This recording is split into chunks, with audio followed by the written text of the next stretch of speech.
ओम गुरुर्ब्रह्मा गुरुर्विष्णु गुरुर्देवो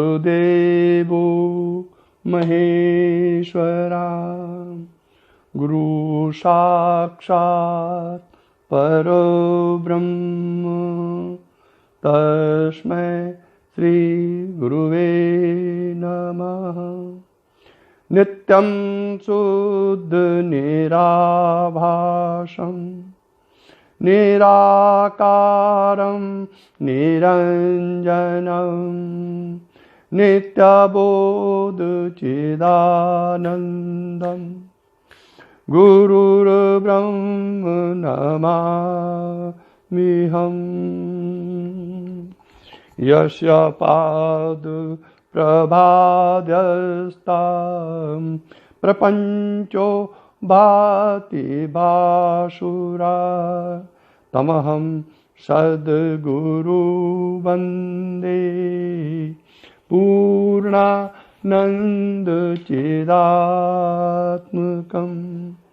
पूर्णानन्दचिदात्मकम्।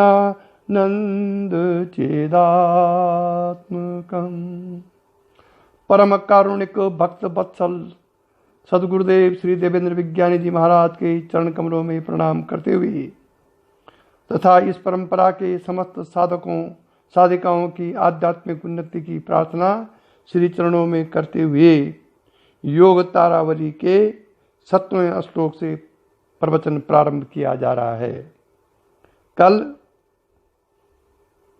ये संबित नाम का आत्म तत्व जगमगा उठता है जब राजयोग की उत्पत्ति होती है और साधक जब अहंता और ममता को छोड़कर साधना में दीर्घ दृश्य भाव को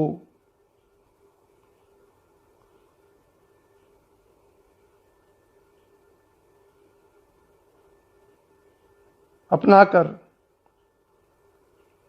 जब ईड़ा और पिंगला नाम की जो नाड़ियां हैं उनका मार्ग बंद हो जाता है, तब साधक का प्राण वायु सुषुम्ना में प्रवेश करके आनंद का जो संबित देव का आनंद है उसका रसास्वादन लेता है और दृष्टि और दृश्य भाव फिर स्वयं में बंद हो जाता है। और जब दृश्य और दीर्घ भाव स्वयं में बंद हो जाता है तो संबित नाम का आत्म तत्व आपके अंदर चमका जगमगा उठता है। ये कल का प्रसंग था। अब आगे है 17वां श्लोक। नेत्रे ययोन्मेष निमेष शून्ये वायुर्ययावर्जितरेच पुरा मनश्च संकल्प विकल्प शून्यम मनोन्मनीषा मयि सन्निधत्ताम्। ऐसी अवस्था आकर के ऐसी अवस्था जब प्राप्त हो जाती है, जब संबित नाम का तत्व जगमगा उठता है, उस समय एक उन्मनी अवस्था प्राप्त होती है। उन्मनी अवस्था जब प्राप्त होती है उस समय तो उस उन्मनी में क्या होता है कि नेत्र निमेष मतलब बंद होना, नेत्र बंद होना और उन्मेष मतलब नेत्र खुलना बंद कर देते हैं उस उन्मनी अवस्था में। और जैसे के तैसे जहां तहां चित्र लिखित तस्वीर उतारे हुए की तरह स्तब्ध हो जाते हैं वो नेत्र। आपने गुरु नानक की मूर्ति देखी होगी जहां उनकी आंखें आधा खुली है आधा खुला है, आधा बंद है आधा खुली है, वह है उन्मनी अवस्था और हाथ उनका ऐसा आगे किया हुआ है। ये इसको कहते हैं उन्मनी अवस्था। ये हमको भी बहुत हुई थी, बहुत ज्यादा, कई सालों तक हम उन्मनी में रही। तो उस समय मन दीर्घ दृश्य भाव समाप्त होकर के मन स्तब्ध निश्चल हो जाता है। मतलब मन आंतरिक जो मन है वो रुक जाता है और उस अवस्था के प्रताप से प्राण अपनी चंचलता छोड़ बैठता है, रेचक पूरक से रहित हो जाता है वो, और मन भी उन संकल्प विकल्पों से रहित हो जाता है उन्मनी अवस्था में।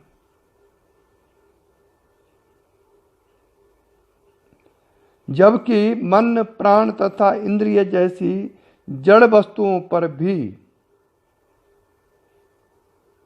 उसका इतना शांत प्रभाव होता है कि वह भी अपनी अपनी विषमता को छोड़कर समता को प्राप्त हो जाते हैं। तो यह सब देखकर शंकराचार्य जी कह रहे, मेरा जी चाहता है कि वैसी उन्मनी अवस्था मुझ में सदा ही रहने लगे। यह है उन्मनी अवस्था का फल। उन्मनी अवस्था में प्रपंच का मिथ्यात्व समझ में आने लगता है। उन्मनी अवस्था में मन की जो चंचलता है वो लगभग समाप्त जैसी हो जाती है। उन्मनी अवस्था में आप स्वयं शरीर के साक्षी हो जाते हैं।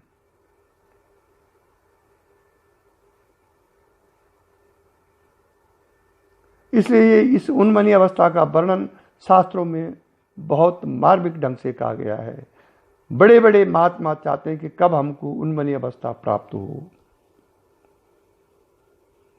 मनोन्मनी सा मई सन्निधत्ताम, मुझको वो उन्मनी अवस्था सदा रहने लगे, ऐसा ये लेखक जो योग तारावली के हैं वो कह रहे हैं। चित्तेन्द्रियाणां चिरनिग्रहेण श्वास प्रचारे समितेयमिन्द्रा। चित्तेन्द्रियाणां चिरनिग्रहेण श्वास प्रचारे समितेयमिन्द्रा। निवात दीपा इव निश्चलांगा मनोन्मनीमग्न धियो भवन्ति।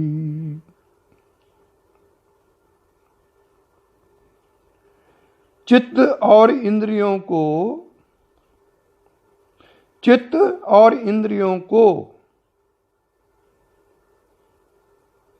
चिरकाल तक रोकते रोकते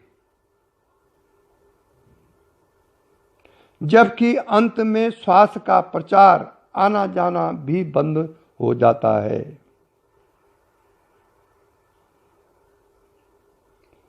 तब योगी लोग वायु रहित प्रदेश रखे हुए दीपक की तरह निश्चल शरीर हो जाते हैं और उनकी बुद्धियां मनोन्मनी अवस्था में डूब जाती है।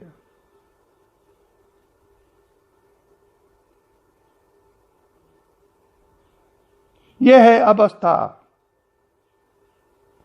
जब इंद्रियां, मन, बुद्धि, प्राण इस अवस्था में पहुंच जाते हैं कि वह निश्चल जैसे हो जाते हैं। जैसे कि वायु रहित प्रदेश में हम कोई दीपक जलाते हैं, वो हिलता न डुलता कुछ नहीं, खड़ा हो जाता है।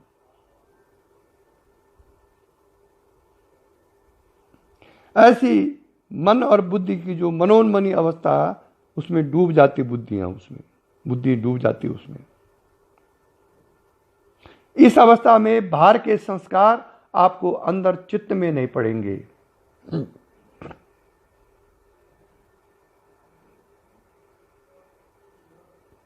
संस्कार संचय होना बंद हो जाएगा। ऐसी अवस्था में क्रियमाण कर्म जो हम कर रहे हैं उसके संस्कार नहीं पड़ेंगे। आपका मन भुने हुए चने की तरह हो जाएगा, जो खाने के काम तो आता है लेकिन उससे नया पेड़ नहीं उगता है। यह अवस्था है वो। ये होगा साधना से, केवल कहने से नहीं होगा। इस अवस्था में भी योगी गिर सकता है अगर उसे विषय वासना नहीं छोड़ी। यह अवस्था आने पर भी वो गिरेगा। इसलिए आगे कहते हैं, उन्मन्यवस्थाय गमाय विध्वन, उन्मन्यवस्थाय गमाय विध्वन, उपायमेकं तव निर्देशामा। और पश्चन उदासीन तया प्रपंचम संकल्प उन्मूलय सावधाना। अब इस उन्मनी अवस्था को हम कैसे प्राप्त करें, इस बारे में आगे लिखा हुआ है। इस उन्मनी अवस्था को हम कैसे प्राप्त करें, ये लिखा हुआ है कि हे विद्वान, इस उन्मनी अवस्था को पाने के लिए हम तुमको एक उपाय बताते हैं। उन्मन्यवस्थाय गमाय विद्वान उपाय मेकं तव निर्दिशामा। हम एक उपाय आपको बताते हैं जिससे आपको उन्मनी अवस्था प्राप्त हो जाएगी। वो क्या है कि तुम सकल प्रपंचों को उदासीन होकर देखा करो और बड़ी सावधानी से सब संकल्पों को समूल उखाड़ कर फेंक दो। बस इसी से यह उन्मनी अवस्था हाथ आ जाएगी। ये उपाय बताया है शंकराचार्य जी ने। पर क्या ऐसा करना सरल है? प्रपंच को जो हमको सत्य लग रहा है उससे उदासीन कैसे हो सकते हैं हम? क्योंकि जब उदासीन तो तब होंगे जब हम उसको मिथ्या देखेंगे, नाशवान देखेंगे, तब उदासीन होंगे। जब हमारी बुद्धि में प्रपंच का सत्यत्व बैठा हुआ है तो उदासीनता कैसी आएगी प्रपंच से? उसके लिए फिर साधन। आप बार बार जगन मिथ्या शिवात्म तत्वम, ये संसार मिथ्या है, ऐसी धारणा बनाते रहिए। क्योंकि शास्त्र बोल रहा है, गुरु बोल रहा है, तत्वज्ञानी बोल रहा है कि प्रथम अवस्था में जगत को मिथ्या जानना पड़ेगा।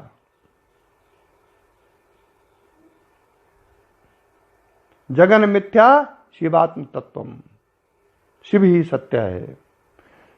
ये चित्त की अवस्था जब हमारी उस स्थिति में पहुंच जाएगी, इतना सूक्ष्म चित्त हो जाएगा, प्राणायाम से, रेचक से, पूरक से, शारीरिक क्रियाओं से, मानसिक क्रियाओं से चित्त के ऐसी अवस्था आ जाएगी, तब वो चित्त आत्म तत्व को तो सत्य समझने लगेगा और जगत को स्वाभाविक रूप में मिथ्यात्व का अनुभव करेगा। ये विचार द्वारा भी हो सकता है और तपोबल से भी हो सकता है। तपोबल तो, तप से तो अस्थायी सॉल्यूशन नहीं है, विचार अस्थायी सॉल्यूशन है। विचार कैसे करना है? कल जब हम जवान थे, हम कैसे चलते थे, कैसे दौड़ते थे, कैसे भागते थे। आज बूढ़े हो गए, शरीर वही है लेकिन आज वो ताकत नहीं है। इसका मतलब शरीर तो वही है लेकिन परिवर्तनशील है ये शरीर। जिस विषय वासनाओं से हम संसार में दौड़ते थे, आज कहाँ है वो विषय वासनाएं? खत्म नहीं हुई है, बुढ़ापे में क्षीण हो गई हैं। अगला जन्म फिर होगा उसका।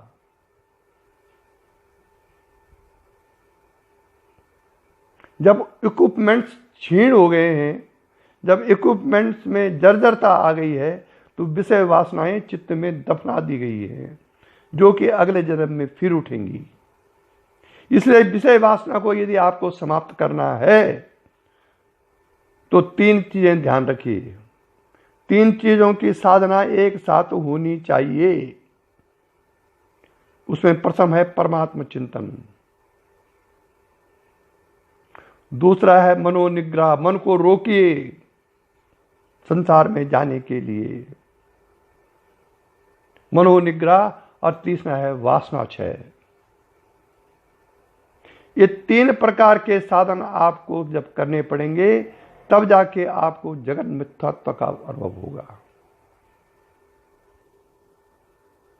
इसलिए हे बंधु, हे विद्वान, यदि इस उन्मनी अवस्था को तुझे प्राप्त करना है तो सकल प्रपंच को उदासीन होकर देखा करो और मन के जो संकल्प हैं, विकल्प हैं, संकल्प विकल्प, अभी एक बात आ गई, थोड़ी देर में दूसरी बात आ गई, और 1 सेकंड बाद तीसरी बात आ गई, फिर तीसरी बात खत्म, फिर चौथी बात है। ये मन जो संकल्प विकल्प कर रहा है हमारा, इसको रोकने का कोशिश कीजिए। ये कब रुकेगा? साधना से, स्वाध्याय से और आत्मचिंतन से। क्योंकि इसका रुकना तो वैसे मुश्किल है, क्योंकि प्रकृति का बना हुआ है मन। 3 गुण इसके अंतर्गत हैं, रजोगुण, तमोगुण, सतोगुण। तो इन गुणों का प्रभाव मन पर पड़ेगा, और गुणातीत आपको होना है तो फिर साधना कीजिए ऐसी।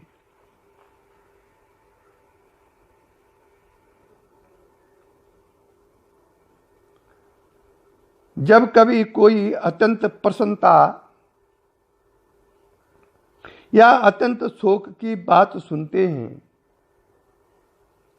और मन अवाक रह जाता है, तो कभी कभी बड़ी देर में एकाध लंबा श्वास आता है। ये तो एक प्रैक्टिकल बात है, जिसका अभिप्राय यह है कि मन रुकने पर प्राण अपने आप ही खड़ा हो जाता है। इसी से प्राण के सर्वथा रुक जाने का भी अनुमान बुद्धिमानों को कर लेना चाहिए। इसमें आश्चर्य की कोई बात नहीं है। विचार अग्नि में श्वास भी पतला होते होते अंत में नष्ट हो जाता है। जैसे कि अल्प जलाशय ग्रीष्म काल में सूखते सूखते अंत में नष्ट हो जाते हैं। अगर हमको हमारे किसी प्रिय, जो संसार में सबसे प्यारा है हमको,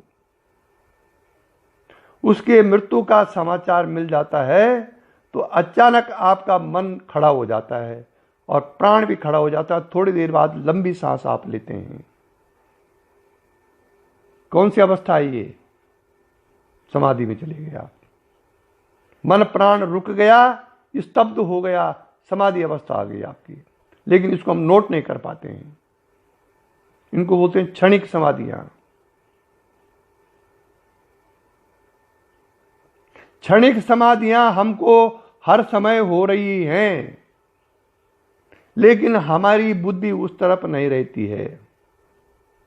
मन में एक विचार जब शुरू होता है और वो विचार खत्म होते हुए जब दूसरा विचार उत्पन्न होता है, उस बीच में जगह खाली रहती है। मन उस समय खाली रहता है। एक विचार उत्पन्न हुआ कि यहां से घर जाना था, ये विचार उत्पन्न हुआ। उसके ये विचार खत्म होते ही, नहीं पहले कपड़े धुल लेता हूं, अभी दूसरा विचार उत्पन्न हो गया। तो इन दोनों विचारों के बीच में एक खाली स्थान रहता है, वो क्षणिक समाधि है। उसमें मन कोई विचार नहीं करता है। ठीक ऐसे ही जैसे कि अजगर एक जगह डुबकी लगाता है और फिर 20 फीट पानी में चलने के बाद फिर दूसरी जगह ऊपर उठता है। ठीक यही अवस्था मन की है। ये कभी उठता है और एक क्षण के लिए चुप होता है, फिर दूसरी बात उठा देता है। इसीलिए गीता में कहा है, चंचला मना कृष्णा। हे भगवान, ये मन बड़ा चंचल है, इसको कैसे रोका जाए? भगवान ने कहा यह रुक सकता है अभ्यास से। भगवान ने पहले दिया कि जिसका जिसके मन सुबस नहीं, उसको कठिन योग गति है। जिसका मन मनोनिग्रह नहीं, वो योग में कैसे जाएगा? इसलिए मनोनिग्रह हर क्षण करना चाहिए। जैसे मन में कोई विषय उठा, कोई इच्छा उत्पन्न हुई, उसको रोको, वहीं पर डांटो, बोलो उसको हट, बंद हो जा, रुक जाएगा। जिस घड़ी तक रुका रहेगा आपको एक अच्छी आनंद की अनुभूति होगी, क्योंकि मन जब शांत होता है तभी आनंद की अनुभूति होती है। तो इस प्रकार से आप साधना टाइम तो अलग बात है, लेकिन जब आप चलते फिरते, उठते बैठते, सोते जागते, यहां तक क्रोध करते समय, यहां तक अट्टहास हंसते हुए भी आप अपने मन पर ध्यान रखें इसकी क्या दशा है। और ऐसा जब हम लगातार प्रैक्टिस करते रहेंगे तो ये मन रुक जाएगा, फिर स्तब्ध हो जाएगा। व्यवहार दशा में, साधन अवस्था में तो क्रियाएं चल रही हैं, अगर आप 2-3 घंटे लगातार बैठे ऑटोमेटिक जाएगा समाधि में। शक्तिपात में लिखा हुआ है कि 3 घंटे तक साधना में जब आप बैठो 3 घंटे तक ये मन सूक्ष्म अवस्था में नहीं जाता है। अगर आपको अलौकिक दर्शन करने हैं और शरीर से बाहर जाना है, मन को इतना सूक्ष्म बनाना है, तो 3 घंटे सुबह 3 घंटे शाम साधना में बैठिए। फिर 3 घंटे बाद ही आपका शरीराध्यास घट करके मन शरीर से बाहर जाना शुरू कर देगा, या इतना सूक्ष्म हो जाएगा कि आपको इतनी आनंद की अनुभूति होगी जो कि आपने कभी अनुभव नहीं किया होगा। शक्तिपात की बात कर रहा हूं मैं। उससे पहले आप 1 घंटे बैठे, आधा घंटे बैठे, 1.5 घंटे बैठे, कुछ होने का नहीं, शरीर हिलेगा, क्रियाएं होंगी, थोड़ा बहुत आनंद आया, फिर आप उठे, फिर संसार में चले। फिर शाम को बैठे 1-1.5 घंटा, फिर संसार में चले, तो ये कुछ नहीं होने का। जब तक प्राप्तव्य और गंतव्य निश्चित नहीं है कि मैंने कहां जाना है, जब तक ये उद्देश्य नहीं कि साधना का उद्देश्य क्या है मेरा, तब तक आप घूमते रहिए, साधना करते कोई फर्क नहीं पड़ेगा। इसलिए उद्देश्य रखिए कि इसी जन्म में आत्म साक्षात्कारी पुरुष बनूं, और फिर साधना स्टार्ट कीजिए।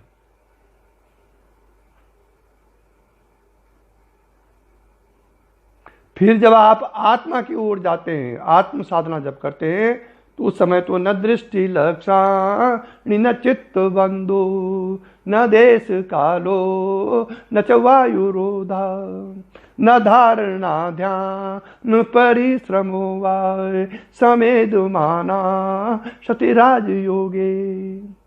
उस समय किसी धारणा ध्यान की आवश्यकता नहीं, क्योंकि चिन्मयाकाश चिदाकाश किसी धारणा ध्यान का विषय नहीं है, एक देशीय धारणा ध्यान का विषय नहीं है। ये तो जब प्रकट होगा तो वहां न कोई धारणा है, न कोई ध्यान है, न कोई ज्ञान है।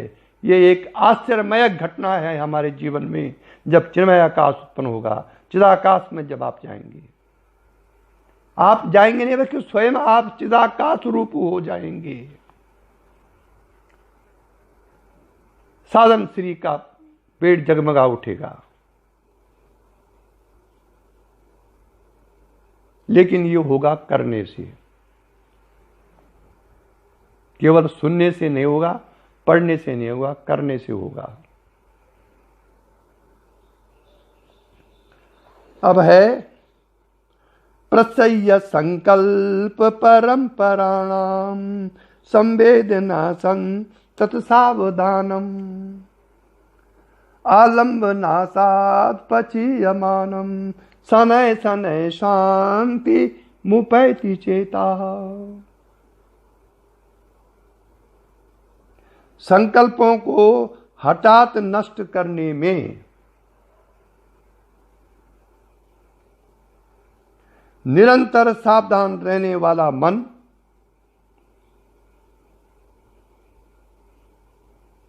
अपने आलंबन को के नष्ट होने से घटता घटता अंत में धीरे धीरे शांति ही हो जाता है।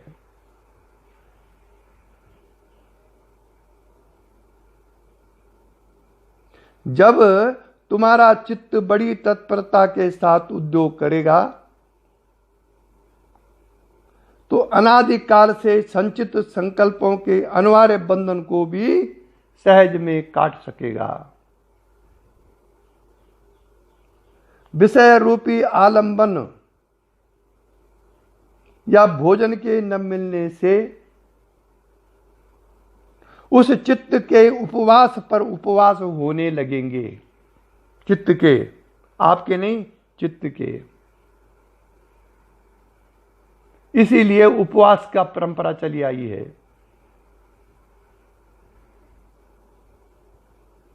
इस प्रकार भोजन अभाव में से धीरे धीरे सूक्ष्म होते हुए अंत में यह चित्त स्वयमेव सर्वथा शांत हो जाएगा।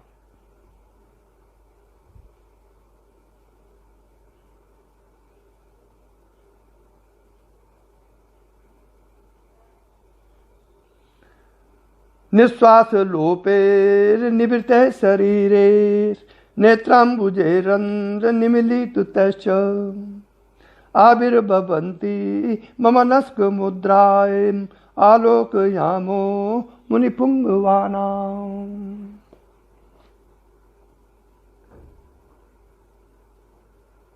हमने मुनि श्रेष्ठों में प्रकट होने वाली इस अमनस्क मुद्रा, अमनस्क मुद्रा इसको बोलते हैं जब मन है ही नहीं, मन अमन में चला गया है,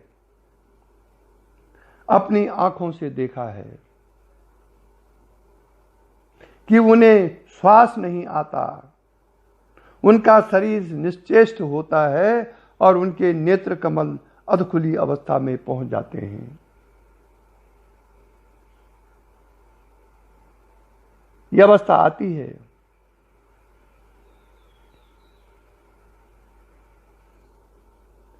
जबकि श्वास का आना जाना सर्वथा बंद हो जाए, शरीर पत्थर के समान निश्चेष्ट हो रहे और नेत्र कमल अर्धोन्मिलित अधखुली अवस्था में पहुंच जाए, अर्थात नेत्रों में स्वभावतः घूर्णन रहने लगे, तो समझ लेना चाहिए कि उन्मनी अवस्था प्राप्त हो गई है। क्या जमाना था वो, यह अवस्था आई थी।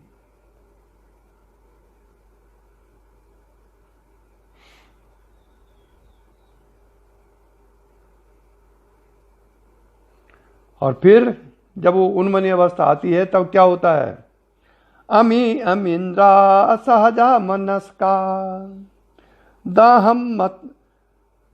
अहम ममत्वे शिथिलायमाने मनोतिगम्मा रुद्रवृत्ति शून्यम गच्छन्ति भाव गगनावशेषम।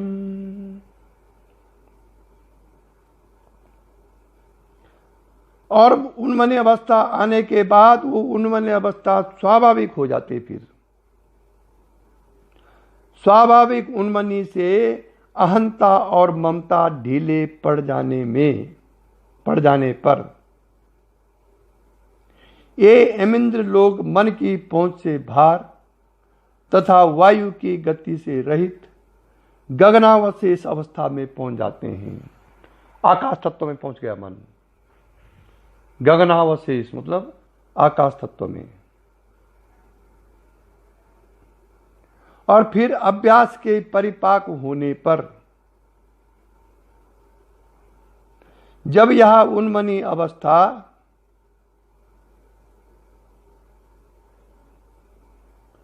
स्वाभाविक रूप धारण कर लेती है, तो उस अभ्यासी के शरीर आदि में अहंता और गेहादि में ममता स्वभाव से ही ढीली पड़ जाती है।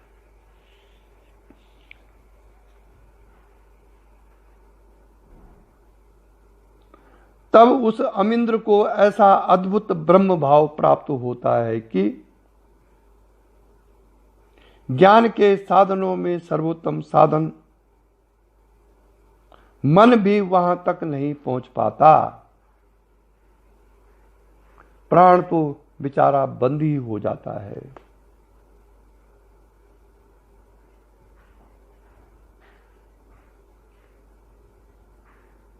निवर्तयन्तीं निखलेन्द्रियाणि परवर्तयन्तीं परमात्मयोगम् सबिन्मयितां सहजा मनस्कां कदा गमेशामि गतान्य भावा।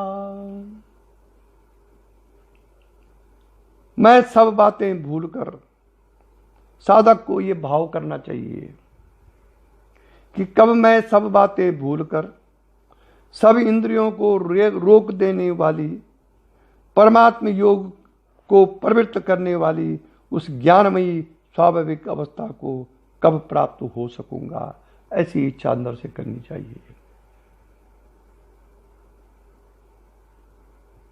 जिस अवस्था में प्राप्त हो जाने पर, जिस अवस्था के प्राप्त हो जाने पर सकल इंद्रियां अपने अपने व्यापारों को छोड़ बैठती है और जबकि स्वभाव से ही परमात्मा के साथ योग हो जाता है, संसार के संपूर्ण फल्गु निरस फोक विषयों की भावना को सदा के लिए त्याग कर ऐसे उस ज्ञान स्वरूप स्वाभाविक उन्मनी अवस्था को मैं कब प्राप्त हो सकूंगा।